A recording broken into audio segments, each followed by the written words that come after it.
현대 사회의 과제김 형석. 모든 사회는 그 시대에 따르는 문제를 안고 있다. 우리가 사는 현대 사회도 여러 가지 과제를 지니고 있다. 그 문제가 무엇인가를 파악하고 해결을 모색하는 것이 무엇보다도 시급하고 중요한 일이다. 그러나 이 모든 문제보다도 앞서는 것이 있다면 그것은 개인과 사회의 관계를 어떻게 보는가 하는 것이다. 역사가 옛날로 올라갈수록 개인의 비중이 사회보다도 컸던 것 같다. 사회 구조가 개인 중심으로 이루어졌고 산업과 정치가 현대와 같은 복잡 사회를 필요로 하지 않았기 때문이다. 개인이 모여서 사회가 되므로 마치 사회는 개인을 위해 있으며 개인이 사회의 주인인 것 같이 생각되어 왔다. 그러나 현대 사회로 접어들면서는 정치, 경제를 비롯한 사회의 모든 분야가 개인보다도 사회를 중심으로 운영되는 성격을 띠게 되었다.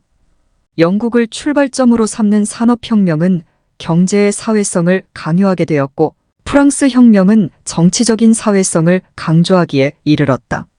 19세기 중엽에 탄생된 여러 계통의 사회과학을 보면 우리들의 생활이 급속도로 사회 중심 체제로 변한 것을 실감케 된다. 그러므로 옛날에는 개인이 중심이고 사회가 그 부수적인 현상같이 느껴졌으나 오늘에 이르러서는 사회가 중심이 되고 개인은 그 사회의 부분인 것으로 생각되기에 이르렀다. 특히 사회가 그 시대의 사람들을 만든다는 주장이 대두되면서부터 그 성격이 점차 굳어졌다. 실제로 현대를 살고 있는 우리들의 생활을 살펴보면 내가 살고 있다기보다는 우리가 살고 있으며 이때의 우리라 함은 정치, 경제 등의 집단인 사회를 가리키는 것이 오늘의 현실이다. 현대가 그렇게 되었다고 해서 그것이 그대로 정당하며 또 그렇게 되어야 하는가 함은 별개의 문제이다. 일찍이 키에르케고르나 니체 같은 사람들은 개인의 존엄성과 가치를 강하게 호소한 바 있다. 오늘날까지도 사회와 개인에 대한 대립된 견해는 여전히 지속되고 있다. 그렇다고 해서 사회가 전부이며 개인은 의미가 없다든지 개인의 절대성을 주장한 나머지 사회의 역할을 약화시키는 것도 모두 정당한 견해가 되지 못한다. 오히려 오늘날 우리는 개인 속에서 그가 소속되어 있는 사회를 발견하며 그 사회 속에서 개인을 발견한다. 사회와 개인은 서로 깊은 상호작용을 일으키고 있다. 개인이 없는 사회는 존재할 수 없으며 사회에 속하지 않는 개인을 생각한다는 일 자체가 불가능하다. 그러면 개인과 사회의 관계는 어떠한가? 어떤 사람들은 둘 사이의 관계를 원자와 물질의 역학적 관계와 같이 생각하는 것 같다. 원자가 없는 물질은 존재하지 않으며 물질이 없다면 원자의 존재는 문제가 되지 않는다. 그 존재성만을 중심으로 본다면 개인과 사회의 관계도 이와 비슷할 것이다. 그러나 그것으로 개인과 사회의 관계가 다 설명될 수는 없다. 다른 어떤 사람들은 개인과 사회의 관계를 세포와 유기체의 관계와 같이 생각한다. 생명적 존재를 위한 생성 원리가 내포되어 있기 때문이다. 찰스 다윈의 영향을 받은 스펜서도 이와 비슷한 생각을 가지고 있었다. 그러나 진정한 의미의 개인과 사회의 관계는 존재나 생성의 과정에 그치지 않는 보다 높은 차원에 속하는 것이다. 그것은 존재하면서 생성하며 생성하면서 문화 역사를 창조해가는 관계인 것이다. 그러므로 그 관계는 발전과 비약을 가능하게 하는 변증법적 관계로 보는 편이 타당할 것이다. 정신적 영역에 있어서의 개체와 전체의 관계는 언제나 이렇게 높은 차원에 속하고 있다. 이때에는 개인은 개인으로서의 백의 자주성을 가지는가 하면 사회는 사회로서 또 백의 위치를 차지한다. 그러면서도 서로 대등한 관계를 맺고 있는 것이 개인과 사회의 문제이다. 이렇게 되면 개인과 사회의 관계는 어떻게 되는가? 어떤 때는 서로가 조화를 이루며 서로 협조할 수 있으나 때에 따라서는 심한 대립과 반발을 일으키는 경우도 있다.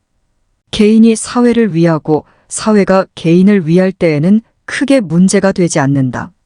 그러나 개인이 사회를 거부하거나 사회가 개인을 부정할 때에는 갈등과 모순을 피하지 못하게 된다. 전체주의 사회에서 개인들이 자유를 찾아 투쟁했던 역사를 본다든지 독재 국가에서 지성인들이 처해 있는 상황을 보면 우리는 이러한 사실을 도저히 부정할 수가 없게 된다. 대체로 이러한 갈등과 불행은 두 가지 경우에 초래된다. 하나는 전체로서의 사회가 개체로서의 개인의 자유와 가치를 억압했을 때이며 또 다른 하나는 개인들이 스스로 속해 있는 사회에 반항을 하며 대립을 일으켰을 때이다. 어떤 사람은 도덕적 인간과 비도덕적 사회라는 말을 사용했다.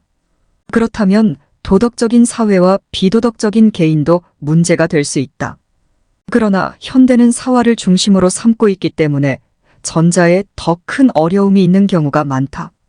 또 이러한 관계는 역사의 과정에 따라 다르게 나타날 수도 있다.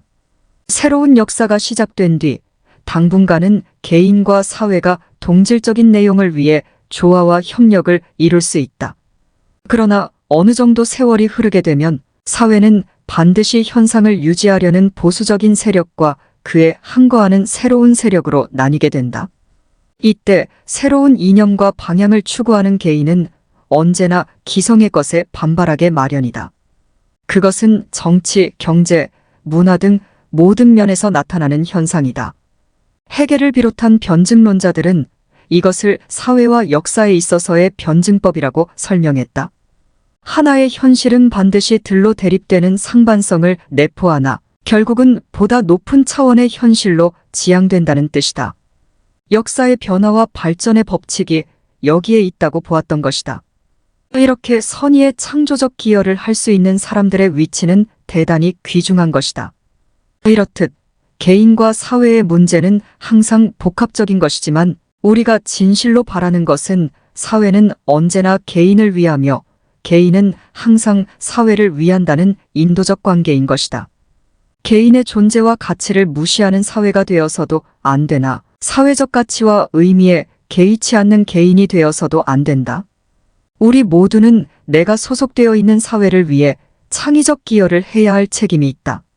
선의의 사랑과 위에 주물결한 개인과 사회의 관계는 언제나 불행한 파탄을 가져올 수 있다.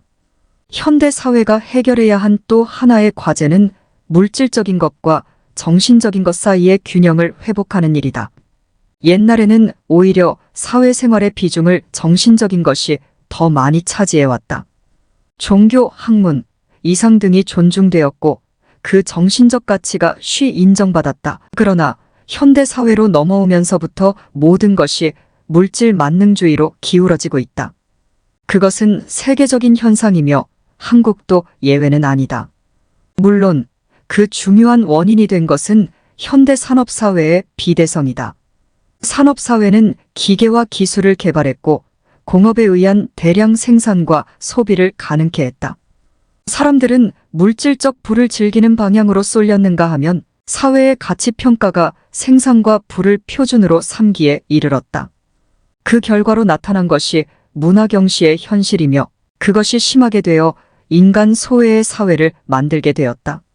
정신적 가치는 그 설 곳을 잃게 되었으며 물질적인 것이 모든 것을 지배하기에 이르렀다.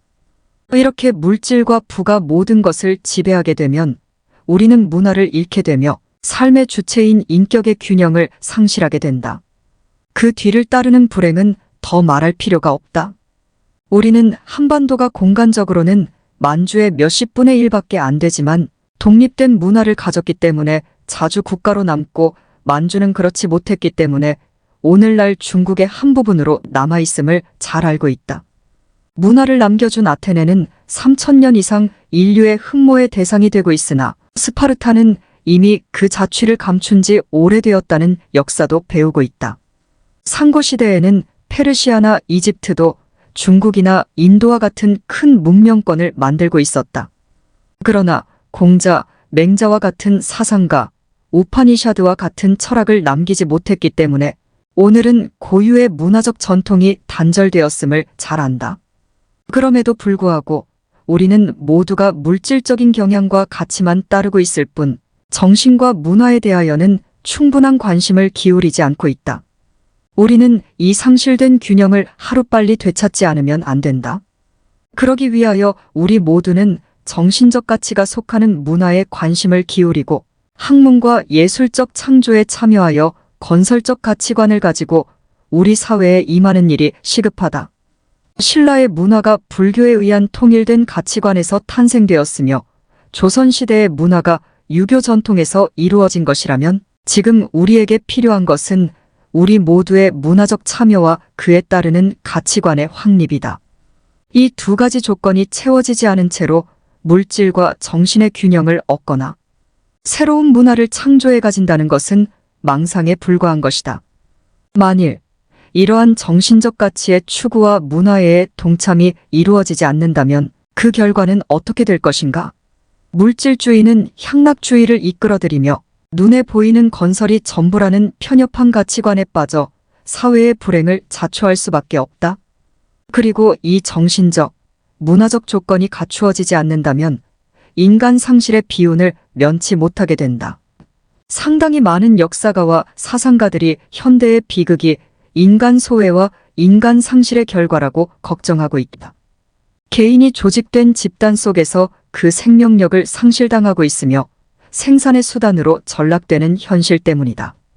오늘과 같이 물질 문명이 모든 것을 지배하며 기계적인 획일적 사고가 우리 생활을 이끌어가며 효율성만을 추구하는 집단들이 일방적인 가치와 사고방식만을 택하게 된다면 현대인들의 이에서 구출받을 길이 끊기고 만다. 메커니즘이 이성의 자율성을 지배하며 그것이 다시 인간성과 인격을 좌우하게 된다면 현대는 우리들이 상상할 수 없는 비극과 파탄으로 달리게 된다. 우리는 산업이나 생산 자체가 나쁘다는 것도 아니며 기계와 기술의 개발에 따르는 현대 생활이 전적으로 잘못되었다는 것도 아니다. 문제는 정신과 물질의 균형이 깨진 사실이며 인격 및 인간성의 상실인 것이다. 정신 문화가 물질 문명보다 바람직하며 정신적 영역이 확보되어야 함에도 불구하고 우리는 그 뜻을 깨닫지 못하고 있으며 또 시정할 능력을 갖추고 있지 못한 것 같다. 물론 이러한 현상은 세계적인 문제이다. 오늘날 이른바 선진국들 자신도 불균형과 편중을 걱정하고 있는 형편이다. 이제 우리도 우리의 정신생활이 어떻게 영위되어 왔으며 지금은 어떠한지 생각해 볼 필요가 있다. 우리 사회가 만일 자율적인 정신 문화가 없는 사회, 물질 만능주의 사회로 전락한다면 우리가 겪어야 할 혼란과 불행은 이루 말할 수 없는 것이다.